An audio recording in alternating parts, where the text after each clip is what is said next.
Namaste. We were learning the fundamental technique of dance and comparing it with the shlokas of the Natya Shastra. The Natya Shastra tells us that dance or nartan may be divided into three categories.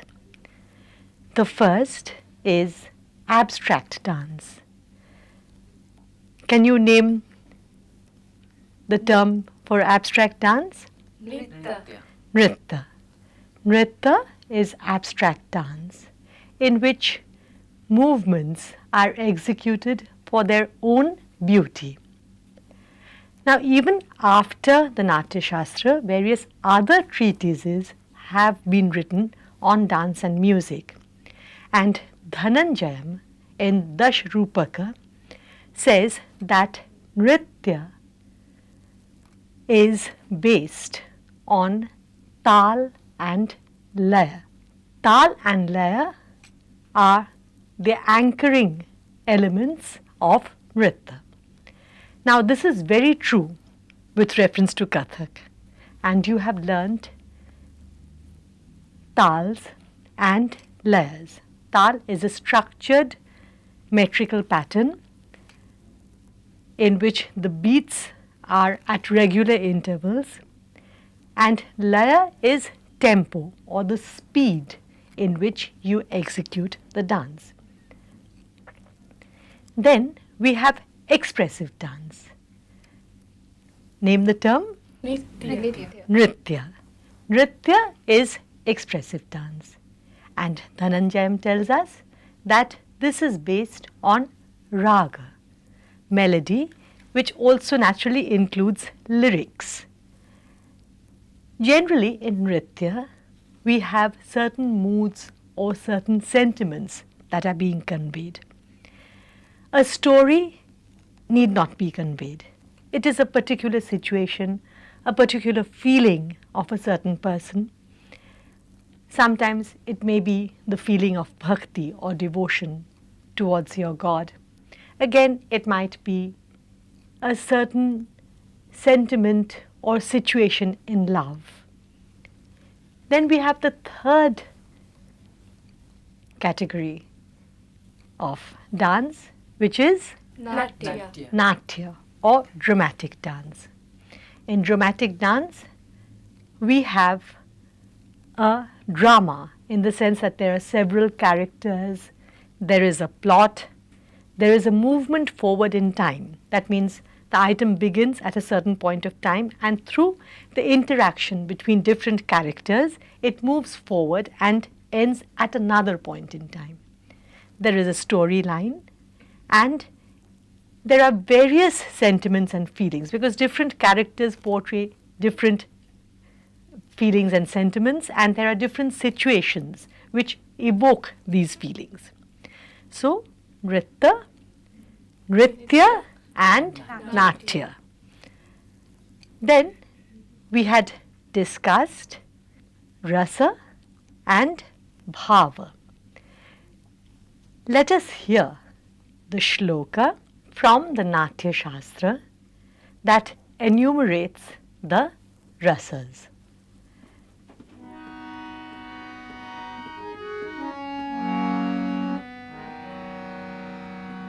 श्रृंगार हास्य करुणा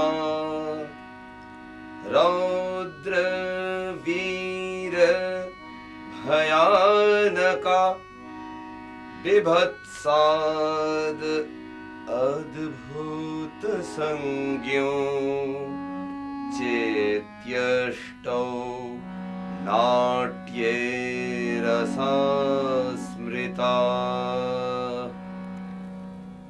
The Natya Shastra tells us that the Natya rasas are 8 in number. Ashta Natya rasa.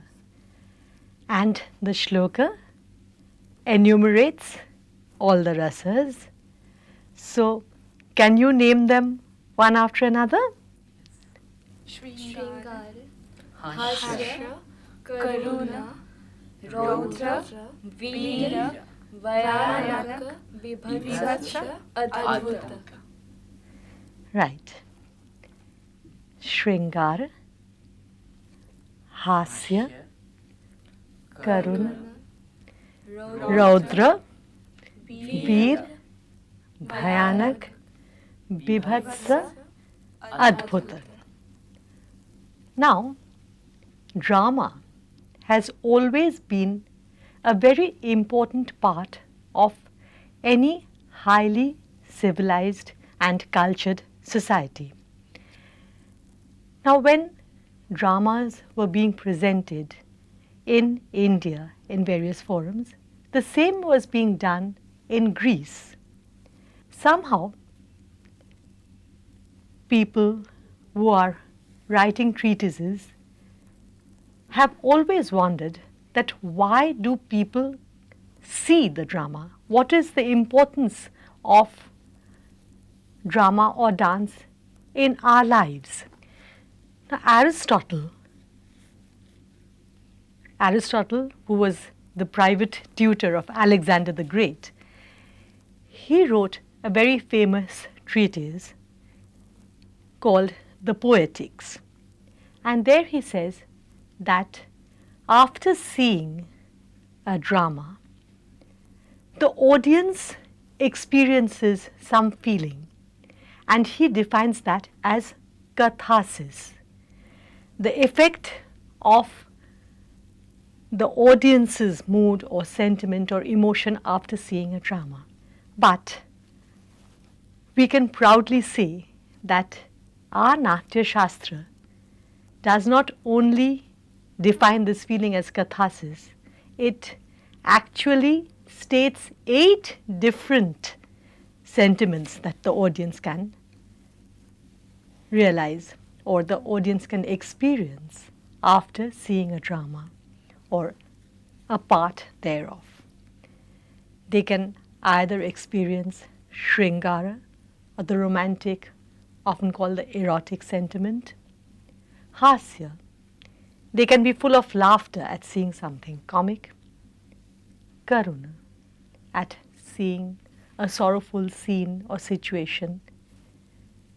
The audience can experience compassion, Raudra, anger, at seeing something which infuriates the audience, Veer, by seeing some situation full of courage and energy, the feeling, the Veer Ras or the sentiment of courage can be experienced. Bhayanak, they can be frightened at seeing something which frightens them. Then at seeing something that is disgusting, full of, something horrible, they can experience. Tell me? Bibhats, right. And then finally, what is the last one? Adbhuta. At seeing something that's wondrous, something that's, simply out of the world. It really touches you. We had discussed earlier that there is another ras that people identify, which is the Shanta ras, and many scholars wonder why this ras is not stated in the Natya Shastra, because generally we speak of 9 rasas. But if you read the line or hear the lines with a lot of attention, you will see that Bharat says Natya ras, not just simple ras. So, after seeing a complete enactment of a dance drama, if somebody is tranquil, as if nothing has happened, then does the dance drama have any effect on him? So, if you are just calm and quiet after seeing a dramatic enactment, then that enactment has no effect on you. It is of no use to you. So, the Natya rasas are 8 in number. We had also discussed what gives rise to these rasas. And we had said that different bhavas give rise to different rasas. Since there are 8 Natya rasas, naturally there will be 8 basic bhavas. We will hear the shlok and then you will identify each bhava.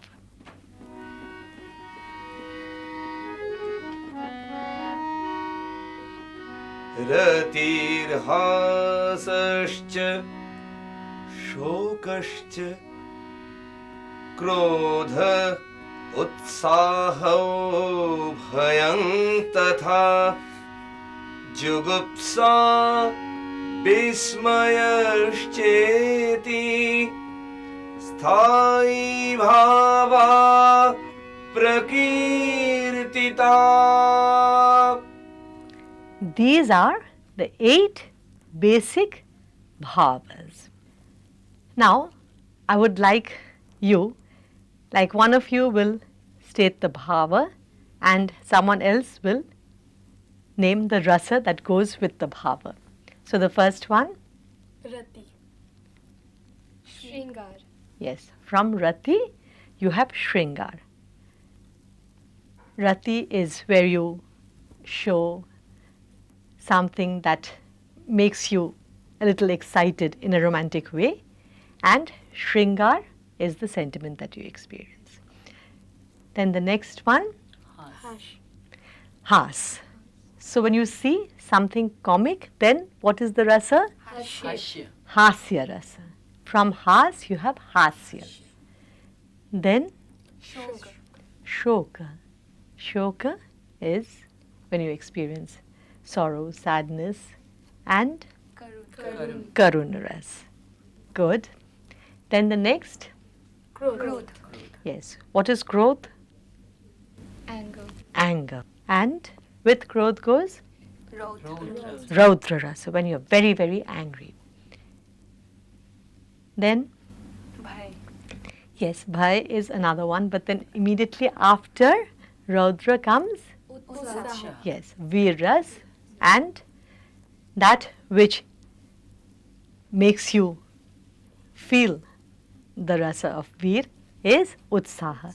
When someone is full of energy, when someone is sort of out to do something very heroic, so you see this person full of energy, wanting to do good deeds, and you have the, or rather you experience the Veer rasa.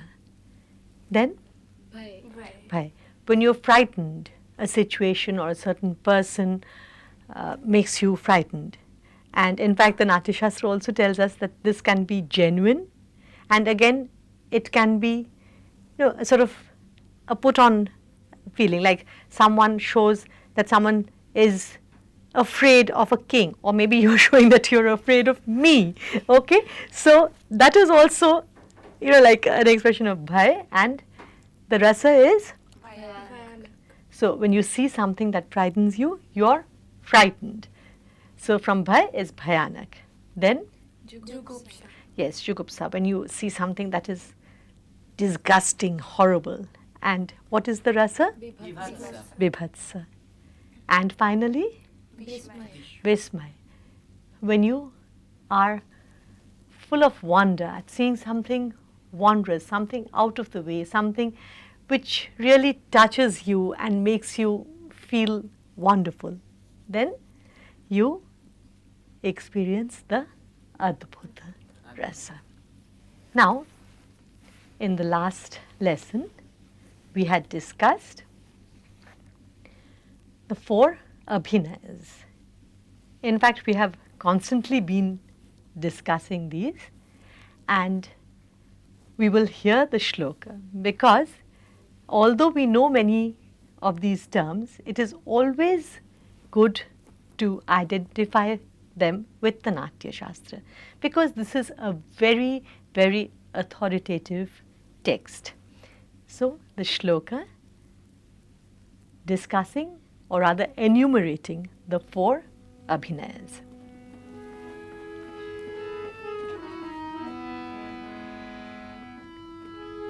आंगिको वाचिकश्चैव आहार्य सात्विकस्तथा चत्वार अभिनया येते विज्ञेया नाट्य संश्रया. So these are the 4 ways in which we can communicate. Remember, I had said that abhinaya literally means to carry something across, to communicate. And there are 4 ways in which we can communicate. So I want you to name each one and say a few words about each. The first, Angik Abhinaya. and in Angik, what is used? The body movements are used. Yes. So the body and the parts thereof, I mean the entire body, then parts of the body like the head, the hands, the feet, then even parts of the parts of the body like anga, pratyanga, upanga. So you use your eyes, your eyebrows, your lips, your even your nose and cheek are also sometimes used. So all these are a part of your ang, and then the hands, the fingers, the feet, your entire body, the torso, your waist, the way you stand. So all these are used in Angik Abhinaya, where your ang, your body, communicates. The next is Vachik Abhinaya. Vachik Abhinaya, right, from vachan or words. And we had said that words could be used simply as a narrative, or in the form of a poem, or in the form of a song, where words help you to communicate. Now sometimes people ask me that, are these together, like do Angik, Vachik, Satvik go together, or are they separate? Now naturally in any dance drama or in any dance presentation, there are more than one kind of abhinaya that are used. But we have separated them to show the importance of each. So Vachik Abhinaya, naturally when a song is being sung, the words of the song convey meaning, but your actions also convey the meaning. So Angik and Vachik go together. The next is Aharya. Aharya. Aharya Abhinaya relates to, The costumes and jewelry. yes, that which is not intrinsically a part of you. For instance, like when you're speaking, the words are coming from within you. When you're using your body, well, the body is a part of you. But ornaments, costumes, these are something that you have acquired. So that which has been acquired is Aharya. But these also play an important part in communication, because in a dance drama, like if you see someone dressed as a king, wearing a crown, then very expensive clothes, you know that this person is going to do the role of a king. When you see Krishna with his flute, his yellow dress, you know that here is Krishna. When you see a lady, you know that the lady is wearing a costume with a veil and the makeup and ornaments of a lady, so you know that this is a lady. But then Aharya Abhinaya is significant, especially in a dance drama or in a group dance presentation. Kathak is Ekaharya Abhinaya. I mean, in Kathak, we generally do Ekaharya Abhinaya, especially when it is done in the form of the traditional solo dance, because it is not possible for a single dancer to go on changing costumes within a certain presentation. Then the 4th Abhinaya is Satvik.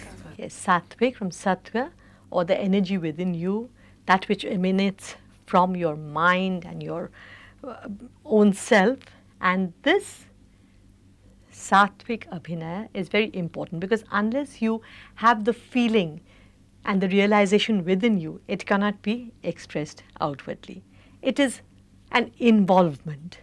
Like I can do actions with my whole body, I can wear a certain costume, I can use certain words, but unless there is involvement from within, I cannot convey a meaning. In fact, in the Natya Shastra, it is told that who is the best actor? The best actor is he who forgets himself and enters into another person's being. So that comes from within you, from your mind, from your own energy. And Satvik Abhinaya generally is shown, first through the face. Although this is a part of my ang, this is a part of my ang, in fact, it's all upang, but even then, when I have the feeling from inside, then only they start reacting. Because you just can't suddenly smile like that. You have to smile from within, right? And Satvik Abhinaya actually is related to the various bhavas because you cannot express the bhava unless you have the feeling within. We had spoken of dharmis. Remember how many dharmis there were? 2 dharmis. Can you name them? Lokadharmi, Natya dharmi. Right. We will hear the shlok pertaining to the dharmi.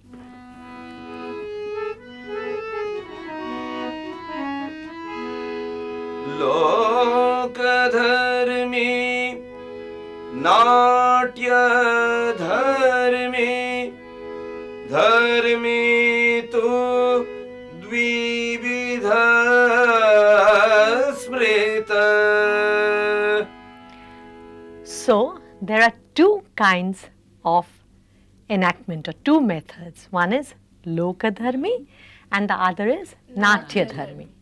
In Lokadharmi, normal, natural actions of people are portrayed.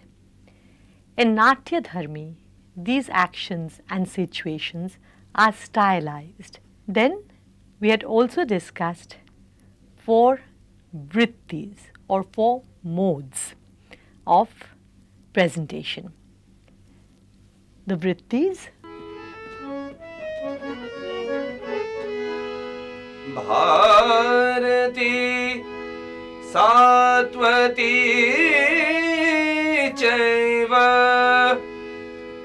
Kaishiki, Arabhati tatha, Chatasro vrittayo cheta, Yaso natyam pratishtitam.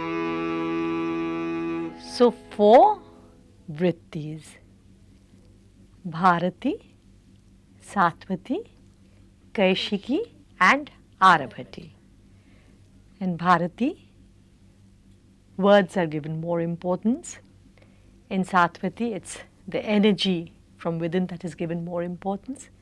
Kaishiki is more romantic, beautiful, and Arabhati is a little lower down in the line that, it is full of magic and it is full of cunning and deceit as well. Now, I want you to realize the importance of the Natya Shastra. The Natya Shastra tells us that Brahma gave the Natya Shastra, which is often called the 5th Veda, to human beings because he realized that through the Natya Shastra, the other 4 Vedas would be communicated to the world. And Bharat is said to have actually transcribed the Natya Shastra. Now, who this Bharat is a matter of a lot of controversy because many people say that the verses seem to display that the same person has not composed the entire Natya Shastra. The verses are of different styles. Well, again, we are not concerned with who actually Bharat was. We are not writing the life history of Bharat. Rather, we are studying the text which has been written so many, many years ago, and we are wondering at the analysis of the various sentiments, of the various ways in which dance and drama can be presented. And it is really wonderful that 2000 years ago, so much of study and analysis was done regarding the art of dance and drama, and it was recorded with so much of precision that even today we cannot go beyond these lines. We still work within these parameters. In the next lesson, we will deal with the various rasas, how they are evoked, the effect they have, and how they are presented. So, do remember what you have learnt and do enjoy the lessons. Namaste.